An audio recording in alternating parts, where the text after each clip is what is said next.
Stop hiding. I want to see all of you.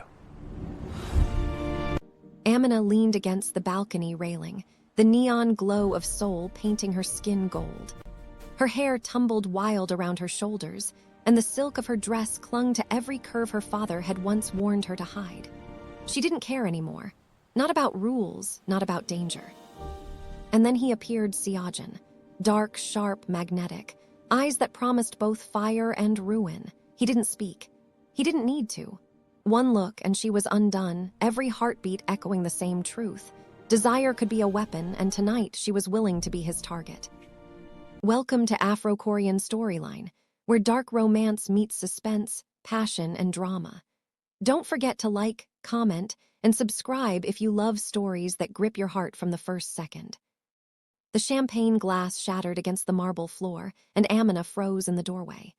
8 pairs of eyes turned toward her, but only one pair made her breath catch in her throat. Dark, predatory, burning with an intensity that stripped her bare despite the modest dress she wore. The man didn't blink, didn't move, just stared at her like he was memorizing every curve, every line, every breath she took. Her father's hand clamped around her wrist so hard it hurt. Go upstairs, now. But it was too late. The damage was done. The ghost wolf had seen her. 3 weeks earlier, Amina Danjamahan had stepped off the plane at Incheon International Airport with her heart full of hope and her suitcase full of dreams.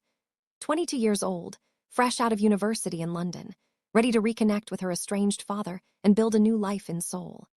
The city her Korean mother had loved, the city her Nigerian Korean heritage called home. She remembered her father as distant but kind, a businessman who traveled too much and called too little. She didn't know the truth, not yet. The apartment in Gangnam was massive, cold, beautiful in that sterile way that screamed money but not warmth. Her father stood at the window overlooking the Han River, his back rigid, his shoulders tense. When he finally turned to look at her, something flickered across his face that she couldn't quite name. Fear, maybe, or regret. "You've grown," he said quietly, his Korean accent thick despite years of speaking English with her. "Too much." Amina laughed, spinning in her sundress. "What does that mean? You haven't seen me in 4 years, Appa. Of course I've grown." But Han Yishik didn't smile. He walked toward her slowly, his eyes scanning her body in a way that made her uncomfortable. Not lustful, but assessing, like she was a problem he needed to solve. "Your curves," he said finally, his voice low and serious. "You need to hide them." "Excuse me."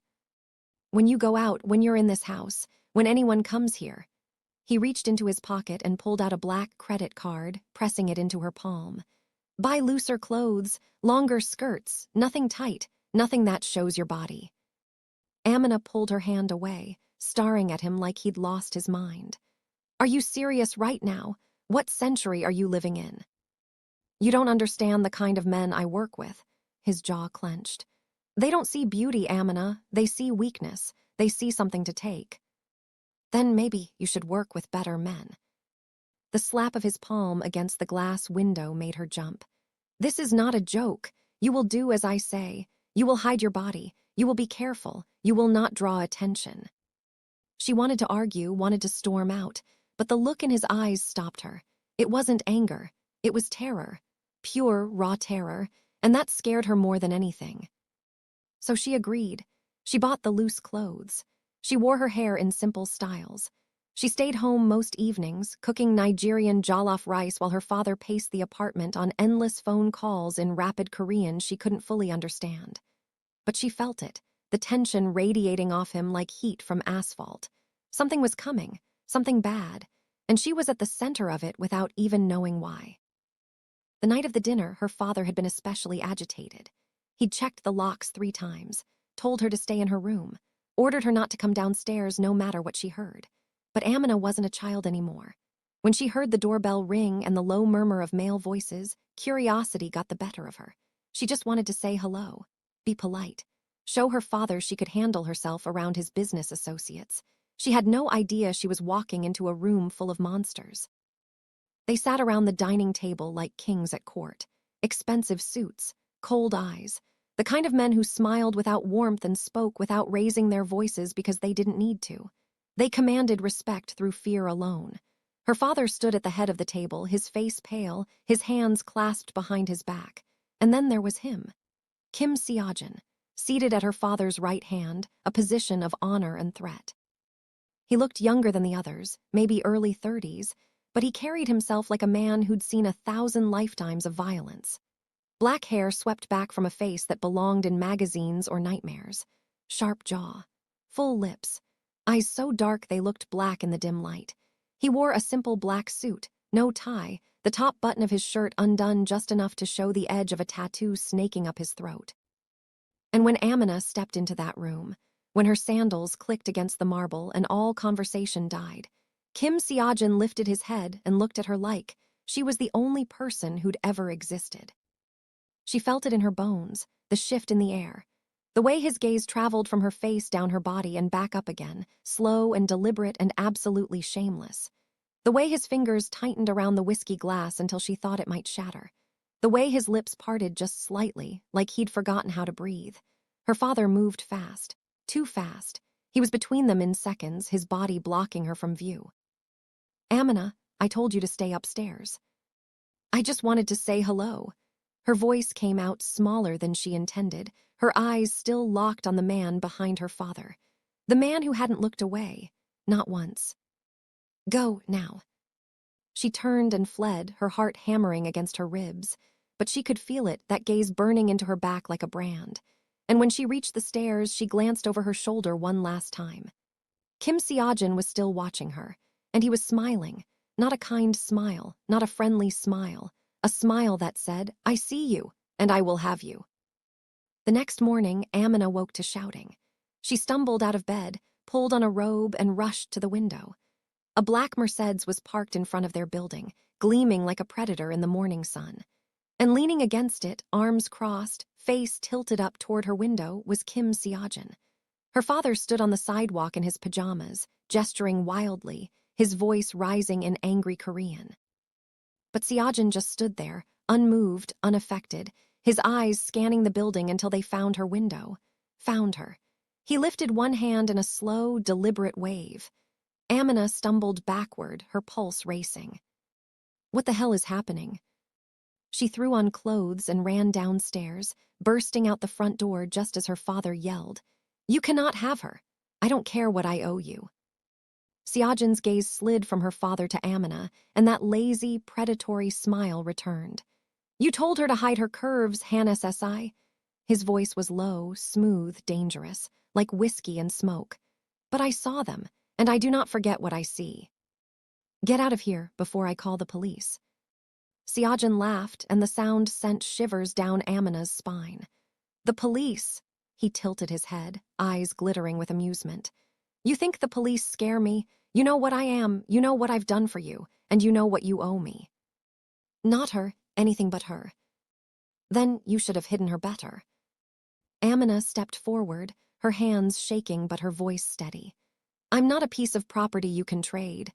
I don't care who you are or what my father owes you. I'm not interested."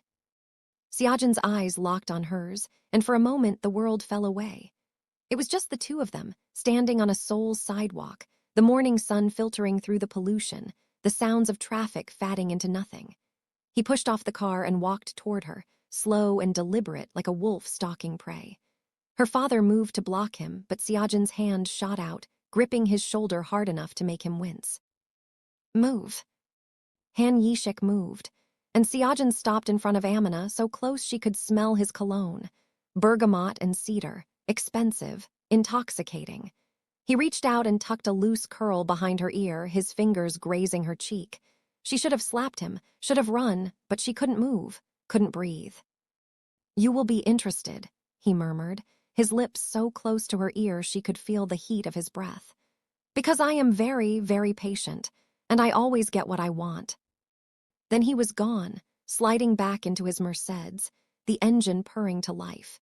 He drove away without looking back, leaving Amina standing on the sidewalk with her heart in her throat and her father's terrified face burned into her memory. The courting began the next day. A bouquet of white peonies appeared on her doorstep with no card, no note, just perfect blooms arranged in black silk. Then another the next day, and the next. Amina threw them away at first, but they kept coming.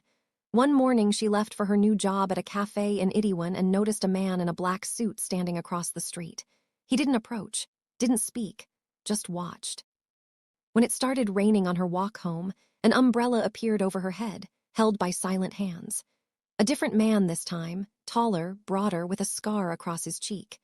He walked her all the way to her building without saying a word, then disappeared into the rain. Notes began appearing in her bag, and her coat pockets slipped under her door, always in neat, precise handwriting. You deserve to be seen. Your father was wrong to hide you. I will wait as long as it takes.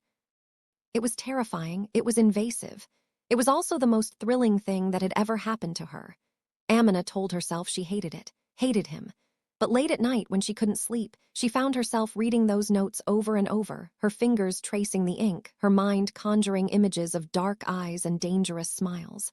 Her father was falling apart. He stopped going to work, started drinking. Would pace the apartment at all hours, muttering in Korean about debts and blood and mistakes he couldn't undo. One night, Amina couldn't take it anymore. She cornered him in the kitchen, blocking his path to the whiskey bottle. Tell me the truth. Who is Kim Seojin, and what do you owe him? Her father's face crumpled. For the first time in her life, she saw him cry. I was going to die, he whispered. 10 years ago, a deal went wrong. I was going to die, and he saved me. He was just a kid then, barely 20, but he walked into that warehouse alone and killed 6 men to get me out. 6 men, Amina. He didn't even blink. So you owe him your life. I owe him everything. And now he wants you, not as payment, not as property. He grabbed her hands, his grip desperate. He wants you as his woman, his wife, his everything.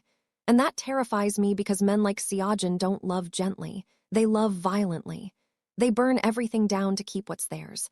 And if he claims you, Amina, your life will never be safe again. The kidnapping happened on a Tuesday. Amina was walking home from the cafe, her mind 1,000 miles away, when the van pulled up. 3 men, rough hands, a cloth over her mouth that smelled like chemicals and nightmares. She woke up in darkness, her wrists bound, her body aching.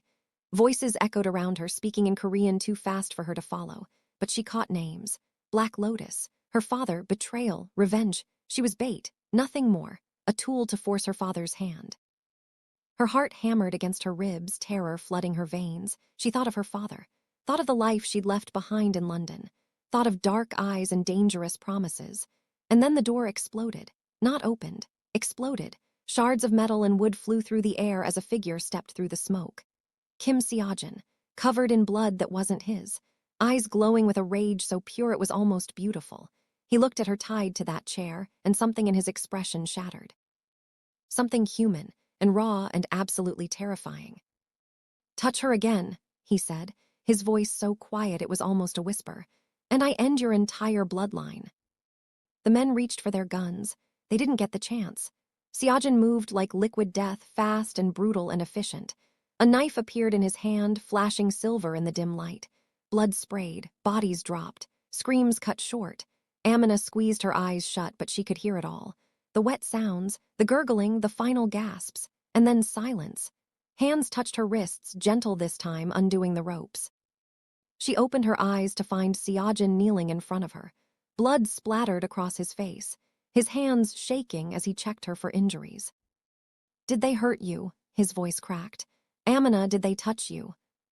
She shook her head, tears streaming down her face.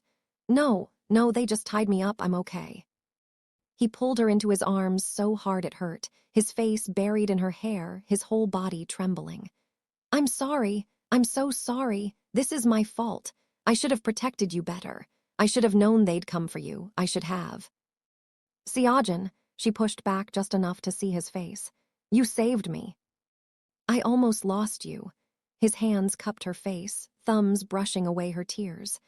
I almost lost you, and I haven't even had you yet. Then have me. The words were out before she could stop them. His eyes widened, something vulnerable and desperate flashing across his face.